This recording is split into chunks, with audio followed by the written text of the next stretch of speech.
is going on, everyone? It's Johnny here with TraderX. I hope you guys are all having a beautiful day today, and I just wanted to go ahead and give you guys another day trading recap and let you know how my day went. So today I was up $46. It was another green day, so I am blessed for that. And I do want to let you guys know what I did wrong and stuff that I actually kind of liked doing today. So the first thing I traded, as you guys can see, was ticker symbol LGVN, right? So the reason why I decided to take a trade on that was in the morning when I scanned for stocks using my scanner on TOS, pretty much I saw that it looked like it was having signs of momentum, right? The volume was picking up.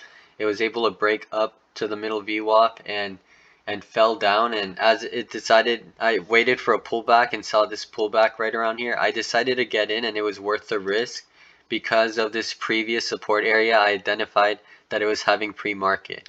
So it did have this huge gap up yesterday and into this morning, and then as it pulled on back, it was finding a support area right around here, the 780 price point.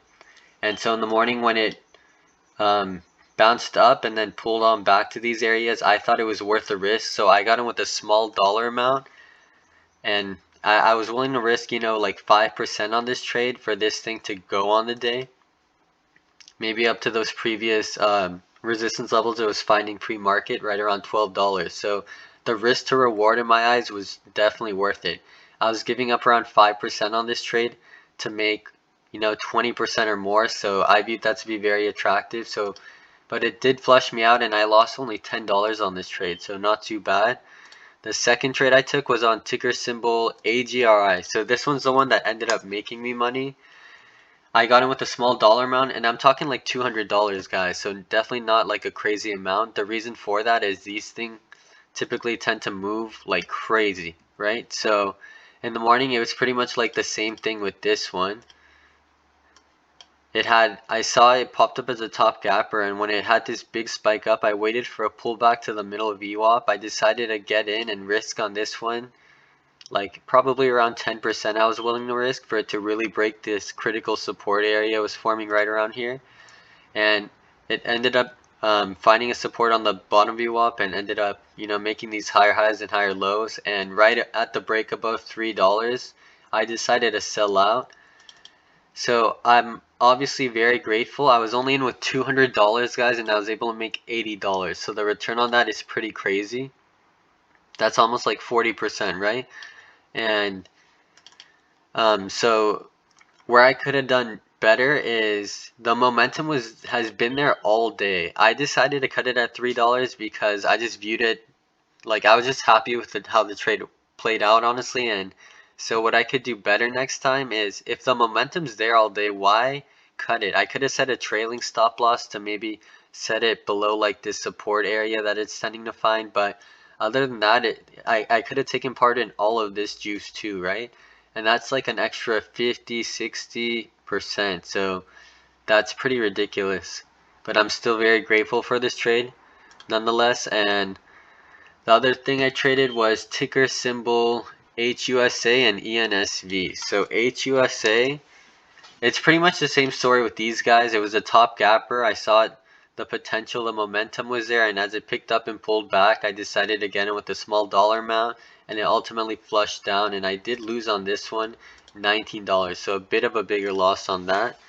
And then ENSV, this one, same story. This one was the number one gapper on the when I scanned in the morning. So this one I view to be very attractive, especially because it was forming a nice little uptrend pattern, and it has tended to hit highs of $8.76. And this move happens, it looks like, on the same day, which I felt to be attractive, especially because it was a top gapper. So in the morning I decided to get into this one around 428 with a small dollar amount. And I was up on the trade at one point like 13%, but it ultimately ended up not finding the momentum I wanted it to. And that's something I was willing to risk, right, for this thing to ultimately flush down, which it did. So I lost $12 on this thing when it did get rejected right around the $4.88 price point, as you guys can see. But if it broke past this resistance, it could have had these extra margins, and I was willing to take that risk. Others aren't, so but that's totally fine. We're all different traders.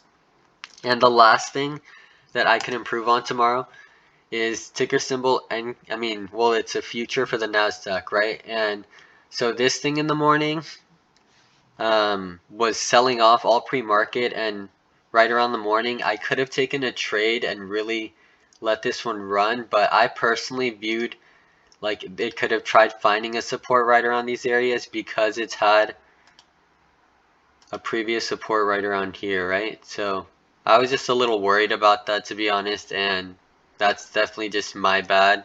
Literally, I took one trade on SQs with barely anything and made like $9, right? $10, so nothing crazy there. I definitely missed out on a lot of margin on NQ, and I could have averaged up on this trade and made a lot more, but I just tended to be very indecisive a bit this week, and that's something I definitely need to be real with myself and work on heading into tomorrow. But I am happy. I guess it's a green day, and I hope you guys all had a green day and found this helpful. If you guys want me to break down anything, drop a comment, and please leave a like if you haven't already, and subscribe.